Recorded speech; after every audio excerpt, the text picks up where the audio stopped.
Hey, welcome back to my channel. In today's video, I want to give you a little bit of a look into a project I've been trying to put together.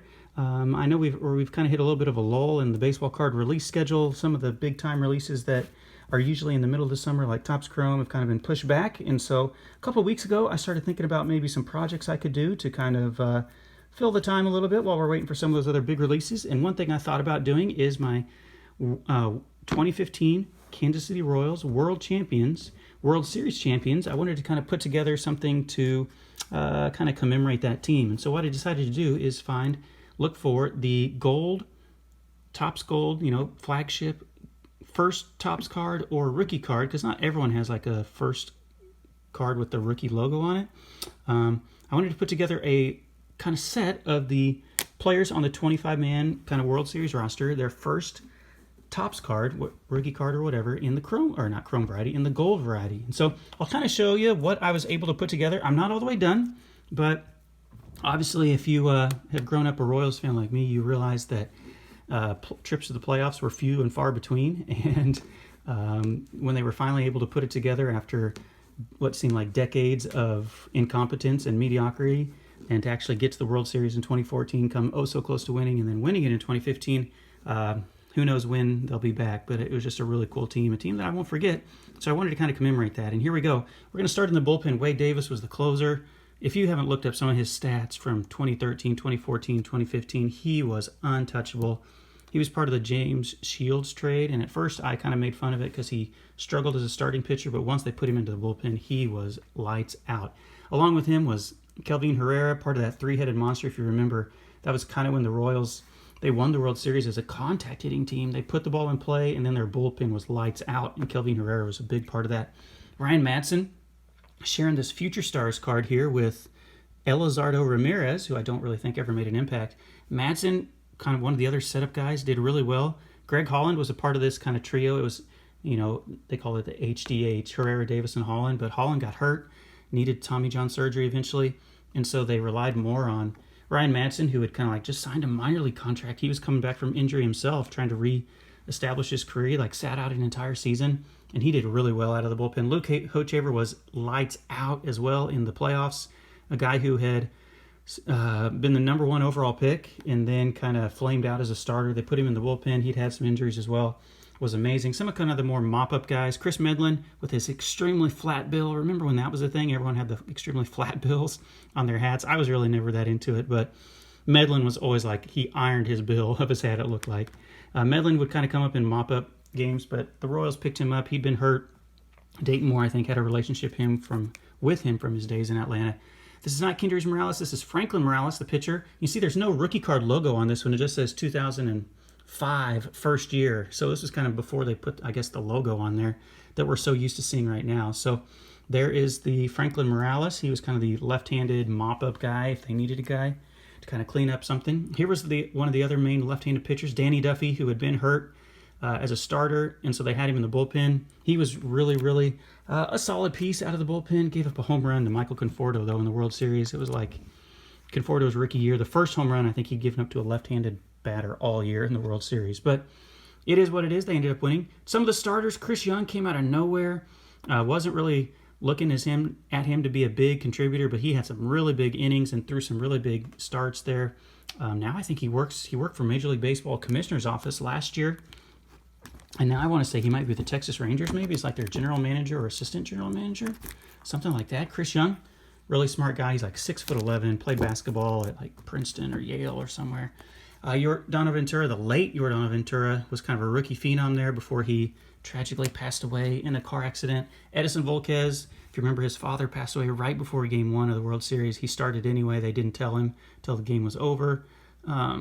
This doesn't have a rookie card logo on it, but it is his first Topps card, and so that's why I picked this one up, and you'll see that happens a time or two. The only person I don't have out of the pitching staff is Johnny Cueto. I'm still working on that one. It's just a card that's not quite as out there because it's from a little bit of an older release. I want to say 2004 or 5. And so I'm still working on that one, trying to find one at a good deal. So those are the pitchers, are the position players. You'll remember these names a little bit more. Second baseman was Ben Zobrist. He didn't start the year with the Royals. He was with Oakland. The Royals traded minor league pitcher Sean Manaea, who's actually, turned into a solid pitcher, for Ben Zobrist, and Ben Zobrist made a lot of good plays. They had Omar Infante as their second baseman, and they wanted an upgrade, even though they had Whit Merrifield in the minor leagues, who at that time, I don't really think the Royals were taking that seriously as a prospect, because they could have, if they wanted, given Whit Merrifield a shot. Who knows what he would have done back then, but man, they traded for Zobrist, and it worked out anyway, because Zobrist was absolutely essential to the team. Mike Moustakas had some really clutch hits in 2014 and 15, came up with the Royals. Awesome player, one of the fan favorites. Alberto Mondesi, if you remember the 2015 World Series, he made his major league debut in the World Series. They hadn't played him all year. He'd been in the minor leagues. Even in the Division Series and Championship Series, he wasn't on the roster. They put him on the roster for the World Series, made his World Series debut as a pinch hitter in the World Series, struck out, and obviously this is his rookie card, and now he's hurt all the time. Christian Cologne had like one at-bat in the postseason, and it was that clutch at-bat in the clinching Game 5 off of Addison Reed in extra innings, broke the tie. He's still hanging around. I think he's with the maybe the Cincinnati Reds or Toronto Blue Jays AAA team, and he's actually doing really well. Here's another one that doesn't have his rookie card logo on it, but it is his first Topps card. Here's the only one I need to fix, Gerard Dyson. This is Topps Heritage. I bought this one because it says rookie on it, but what I'll do is I'll go back and find his actually flagship card, even though it won't say rookie on it, because it's kind of like the Christian Cologne where it doesn't have the rookie card logo on it. If you don't know Gerard Dyson's story, he was a 50th round draft pick, the last round of the draft. They don't even have 50 rounds anymore, but he was the last round. They took a flyer on him because he was so fast, and he's made quite an MLB career as a 50th round draft pick. Alcides Escobar was absolutely bonkers. You know, you're never going to forget hitting those inside the park home run off in the very first at bat, the bottom of the first off of Matt Harvey, traded for Zach Greinke way back in the day, and was not the most disciplined hitter, but he was on fire and was just a lot to handle in those playoffs. Going to the outfield, Alex Rios played in right field. They had signed him to a free agent contract. He did a really nice job. And you can see, look at this old logo. It doesn't have the classic rookie card logo. It's right there. It just says first year card. It's kind of the way it used to be. That's 2003. You can see the giant giant size font there. Okay, in center field, Lorenzo Kane came over in the Alcides Escobar trade as well. Fan favorite, such a nice guy. So many people love Lo Kane in Kansas City to this day. There's Lorenzo Kane. If I can kind of put him right there, move the camera up a little bit. In left field, well, I don't even know if he was on the World Series roster. Terrence Gore, brought in as a pinch runner extraordinaire. He'd come in and steal a base. They wouldn't even let him bat. DH, Kendrys Morales. They brought him over after he'd had that horrific injury. Broke his ankle or leg stepping on home plate after hitting a walk-off home run. He came up with some big hits in the playoffs. I remember a big homer he hit off Dallas Keuchel, who was pitching for the Astros back then in the first round of the playoffs. Paulo Orlando was their defensive replacement. They put him in right field for Alex Rios. He was out of Brazil, was like a track star in Brazil, although he wasn't really that big of a stolen base guy, but they brought him in as kind of a defensive replacement.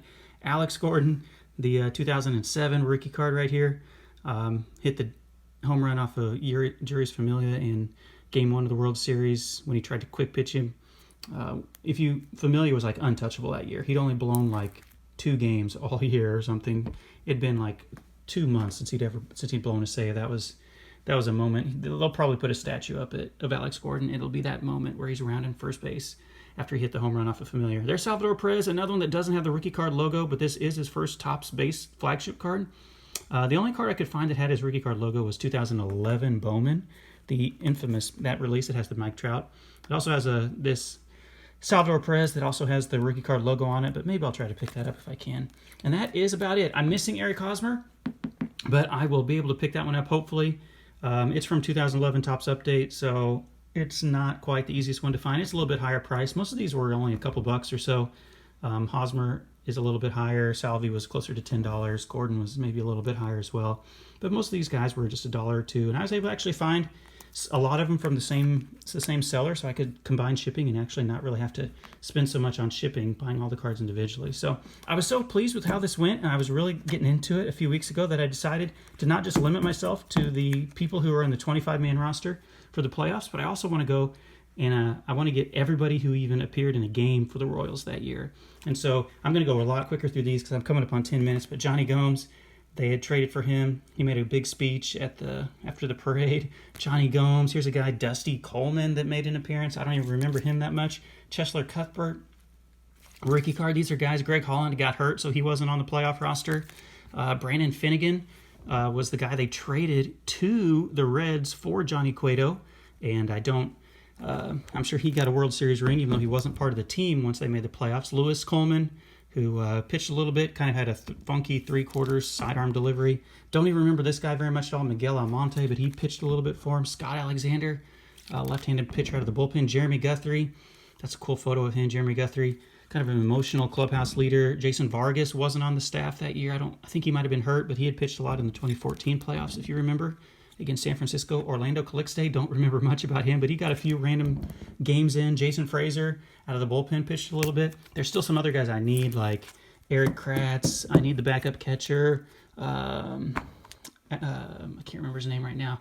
Drew Butera, who caught the final out of the strikeout. I still need him. Jabba Chamberlain, you all remember Jabba Chamberlain? He actually played a couple games for the Royals that year, so he got a World Series ring, and I'm going to try to pick up his card as well. So there you have it, guys. That's this project I've been working on. I'm almost done, probably 80% finished. But it was kind of cool to put that together and try to track those cards down and find some pretty good deals on them. So thank you so much for watching this one. You can share down in the comments any projects you're working on, and I'll catch you another video later, guys. See ya.